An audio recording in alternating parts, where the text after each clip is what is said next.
Good afternoon. Good evening, should I say. I'm James Brown, and I'm doing my video on the two themes of the Old Testament. My first theme would be covenant. For we all know as Christian believers that God has, throughout the Bible in this eternity, always made covenants with the people whom He placed in charge over the land and over the people that were to lead His people. God has given us covenants throughout the whole Bible. He has given us covenants starting at the beginning of time. With Adam, covenant is a part two statement of God's promise to Adam. First in the garden during the time of man's innocence, and secondly after the fall of man. The first part of the promise, sometimes called the Edenic covenant, is found in Genesis 1:26 through 30. The covenant that God has made with us, starting back with Adam and then proceeding on to Moses, Abraham, with David, and as he continued on until he got to Matthew with Jesus when he sent his son to die for us, was making covenants that if we follow his mandate and do what he said, like he said, that we will have nothing but blessings and we have an eternity life with him. Now, he didn't say every day was going to be easy. He didn't say every day was going to be a dancing two loops through the. But he did say he would make a covenant with us. And anytime you are serving God and you're living out to something that God has for you to do, it's not going to be easy. But his covenant was always made with us, saying that he would never leave us or forsake us. For Job told us, man that is born of a woman is of a few days and all full of trouble. But God said that he will be there to see us through our trouble. The second part of the promise was given to Adam after sin, outlined at the perimeter of Adam's existence outside the garden, including the curses found. Genesis 3:16 through 19. The Edenic covenant consists of blessings and a warning to Adam's. He and Eve in God's image, he and Adam and Eve were created in God's image and given dominion over the animals. This covenant that he had given them, it wasn't a separate covenant between him, between Adam and Eve and the animals. It was all one covenant. And we see throughout the whole Bible that God continuously was giving covenants, even all the way in Romans 8, chapter 8, verse 22 through 23. The spore will be cursed, thorns and whistles appear in the plants, and survival in the general will be struggled for the whole natural world. This theme is important in its own rights and for many reasons. If it wasn't for the covenant of God given to Adam, to Noah, to Abraham, Moses, David, Isaiah, any of the minor prophets, where would we be today if it wasn't for the covenants that God had made generations and over 3,000 years ago? Where would we as Christian believers be today? That's my question for you on my first theme. My second theme would be creation, because throughout life and eternity, we want to know how everything was created. And outside of the church, there are countless people and religions who do not believe in the God of the Bible. Because of that, they are not enjoying the promises and the benefits of Christ under the new covenant economic.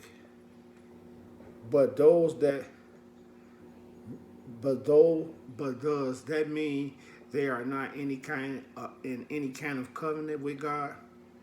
Question. What common covenant do atheists and analogists and all non-Christians participate in? In the beginning, God created the heaven and the earth. All beginnings throughout your whole life, be it bad or wrong, are important. Every beginning that is made is important. For it's always the beginning that sets the ground and the foot traffic and ground run on how things will turn out in the end. If it's not for the beginning or the creation, there will be no end. No way around getting around the beginning. You can't start in the middle. You have to start at the beginning. And the Bible states that in the beginning God created. Created, that's creation. And as the professor said, we are uniquely designed specially because out of all the things that God created, he created us in his own image. That makes us uniquely divine and special to God because he created us in his own image. This covenant of creation, as I stated, beginnings are very important. If you want to understand the Bible as a whole, you must understand what it teaches about creation. Interrupting Genesis 1 has become very controversial among. In the beginning, God created the heaven and the earth. In our studies of God's covenant, we have on previous Lord's Days spoken of different matters. We have seen the covenant, and it is not a contract agreement, but a relationship. Somebody said relationship, because we don't sign a contract and say, well, if you do this, we do that. No, we come into this relationship with God. This is a partnership. It is a relationship. For he said, if you go low, he said, if you go low, I'll be with you always until the end of the world. So it's a partnership. And this is a relationship that we have been made and uniquely designed into God with in this creation, in this beginning creation. The origin and sources of God's covenant with his people is in the divine Trinity and in the relationship between into the three person of the Trinity. If we don't believe in the whole Trinity, we have no creation with him. That Christ in our flesh is the mediator of the covenant. That there is only one everlasting covenant of God. And that the one covenant of God has different relationships or dispensations throughout history. In Genesis 9 through 10, we read what God said to Noah. And behold, I establish my covenant with you, and with your seeds after you. That is not much different from what God said to others with whom he established his covenant with. Abraham in Genesis 17 and 7. David in Psalms 89, 3 through 4. Israel in Exodus 6, 5 through 4.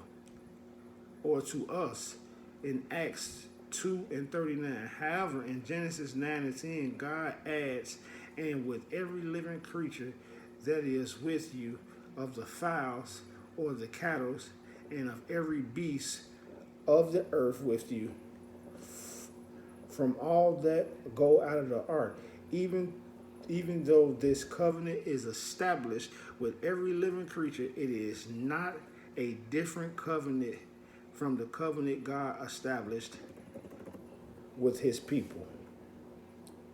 As I stated before, this is not a two-way a covenant just for the creatures, and then a covenant for us as being made in his image. It was all one covenant. He gave us dominion over certain things. Because why? We were made in his image. The animals were not made in his image.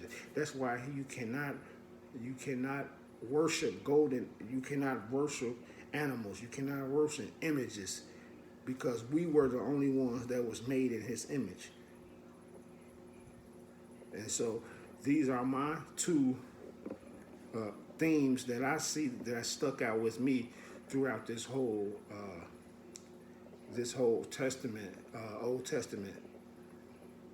For in Genesis 1 and 2 are true historically accounts of creation. God created the earth for man, his image bearers.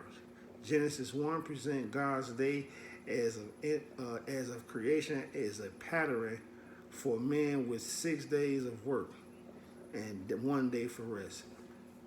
As I stated before, God has always, in the beginning, gave us covenants, and then when he gave us covenants, he created us in his own image, to be like him, to be of him, to become one with him.